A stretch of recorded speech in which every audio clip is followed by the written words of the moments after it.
Hello दोस्तों, जन्माष्टमी की बहुत बहुत शुभकामनाएं। मेरा जन्माष्टमी का नया ब्लॉग आ गया है तो आप देखना ना भूलें। तो चलिए मैं बताती हूँ, मेरा सारा काम हो गया है, किचन का कंप्लीट हो गया है। आप मेरा चेहरा देख के समझ सकते हैं। अब मैं तैयार होने जा रही हूँ क्योंकि मुझे मंदिर जाना है, मंदिर से आके पूजा करना है। तो देखिए मैंने खाने में क्या क्या बनाया है। मैंने बनाया है चटनी, इडली, सांभर, और मैंने खाना निकाल दिया है ताकि ये लोग सब तैयार हो सके खा के। और भगवान के लिए मैंने पंजरी बनाई है धनिया, शक्कर और नारियल चूरे से।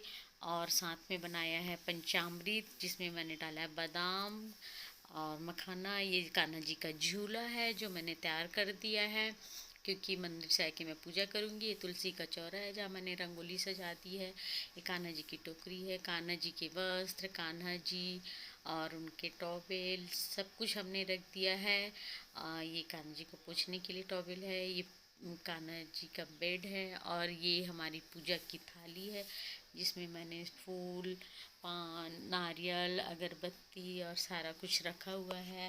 ये आरती के लिए थाली है। और ये कान्हा जी हमारे, मैंने पूरी तैयारी कर दी है और अब मैं जा रही हूँ तैयार होने। ये तुलसी का चौरा है हमारा। अब मैं रेडी होके इसके बाद मंदिर निकलना। ये हरी भरी जगह है, हरियाली से भरी, जहाँ पे कान्हा जी का व्रत होगा। ये तो अब मैं तैयार होके आती हूँ और मंदिर के लिए निकलना है मुझे। तो चलिए हम मंदिर चलते हैं। तो अब हम मंदिर के लिए निकल पड़े हैं। अब मंदिर पहुँच गए, गाड़ी पार्क हो चुकी है, पीछे दिख रही है। अब हम मंदिर का मेन गेट से प्रवेश कर रहे हैं और देखिए कितना खूबसूरत सजा हुआ है मंदिर। और ये मैं अंदर जा रही हूँ मंदिर के। हस्बैंड गाड़ी पार्क कर रहे हैं।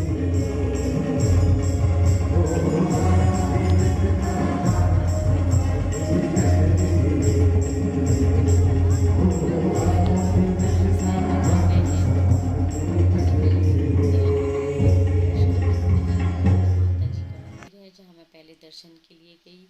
यहाँ से हम राधे कृष्ण के मंदिर में जाएंगे क्योंकि अभी 12 नहीं बजे हैं, लड्डू गोपाल का जन्म नहीं हुआ है।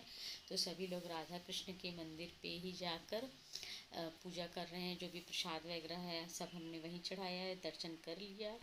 और अब ये वापस हम प्रांगण में आ गए मंदिर परिसर में, जहाँ पर भजन संध्या का कार्यक्रम चल रहा था।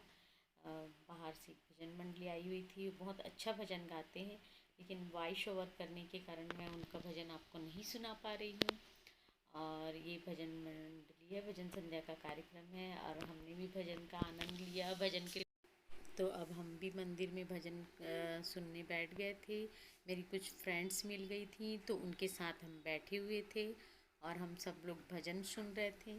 और मैं कुछ क्लिप्स भी ले रही थी ताकि मैं अपने ब्लॉग में डाल सकूँ। ये आंटी हैं जो दोनों बहनें हैं और एक बहुत अच्छा डांस कर रही थी, मतलब बहुत सुंदर नृत्य कर रही थी कान्हा के गाने पे, उनके भजन पे उनके। और अब मैं घर आ गए हम लोग वापस। अब चलिए मैं घर का पूजा कर लेती हूँ क्योंकि मैं घर में पूजा नहीं की थी, इसलिए हम मंदिर से जल्दी लौट आए हैं और घर का पूजा मुझे करना था। तो इसीलिए मैं अब चलिए अपने कान्हा जी का जन्म कर लेती हूँ। तो अब पूरी तैयारी करके मैं गई थी। ये पंचामृत है जिससे स्नान कराना है, ये पंजरी है जो भोग लगाना है। तो अब हम अपने लड्डू गोपाल को नहला लेते हैं।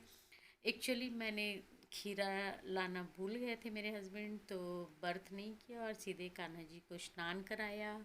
स्नान करा के अभी मैं उनकी पूजा करूँगी। तो देखिए मैंने पंचामृत से स्नान करा लिया है।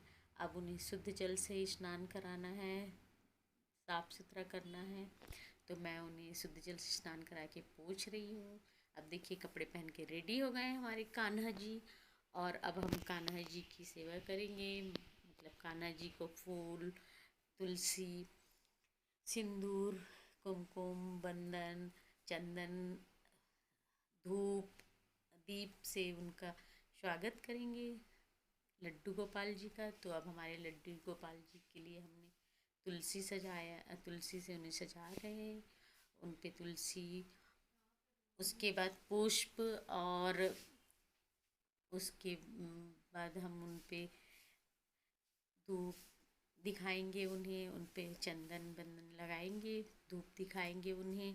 उसके बाद देखिए अभी हम अगरबत्ती लगा दिया हमने और कान्हा जी को झूले में भी डालना है और उन्हें झूले पे डाल के हम अब झूला झुला रहे हैं अपने कान्हा जी को।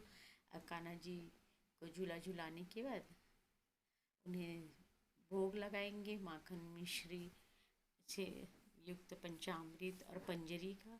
तो मैं बीच में कैमरे में भी देख रही हूँ कि मेरी रिकॉर्डिंग हो रही है कि नहीं। अब देखिए हम दीप दिखा रहे हैं, कान्हा जी की आरती हो रही है और मैंने थोड़ा सा गाया था आरती, लेकिन यहाँ पर वॉइस ओवर करने के कारण वो म्यूट हो गया है तो आप नहीं देख पा रहे हैं। अभी हम कान्हा जी को माखन मिश्री युक्त पंचामृत और पंजरी का भोग लगा दे रहे हैं। फल फूल तो हमने पहले ही उधर चढ़ा दिया था, तो फल भी खा चुके हैं हमारे लड्डू गोपाल समझिए। और अभी हमारी पूजा समाप्त हो गई है। अब हम, हाँ तो आप देखिए मैंने कान्हा जी को स्वेटर पहनाया है। इसका कारण ये है कि हमारे यहाँ 3-4 दिन से बहुत बारिश हो रही थी, तो मैं मंदिर मार्केट नहीं जा पाई हूँ कान्हा जी के लिए। ये नया वस्त्र ही था जो मैंने वृंदावन से लाया हुआ था पिछले वर्ष, तो वो अभी तक मैंने पहनाया नहीं था, तो मैंने ये कान्हा जी को पहना दिया ताकि उन्हें ठंड ना लगे। हमारे यहाँ बहुत ठंड है। तो ये पंचामृत आप देख रहे हैं, ये पंजरी देख रहे हैं हमारा, और ये कान्हा जी की टोकरी है जिसमें वो मथुरा से गोकुल जाएंगे। तो ये कान और इसको हमने तैयार कर रखा है पहले से। अंदर जब कान्हा जी को रात को ले जाएंगे, यहाँ पे भी ठंड है, हल्की बारिश भी हो रही थी, जब मंदिर गए थे तो थोड़ी तेज़ बारिश हो रही थी। और देखिए मेरा तुलसी का चौरा है, इसमें लक्ष्मी माता और विष्णु जी लगे हुए हैं। ऊपर गणपति है, उसके ऊपर हमारे तुलसी माता है। और ये देखिए हरियाली से भरी जगह जहाँ पे हमने कान्हा जी का जन्म किया है। तो दोस्तों मैं यही ब्लॉग ख़त्म कर रही हूँ। मेरे चैनल को सब्सक्राइब करना ना भूलें और मेरा ब्लॉग कैसा लगा बताएं, क्योंकि एडिटिंग मुझे अच्छे से आती नहीं।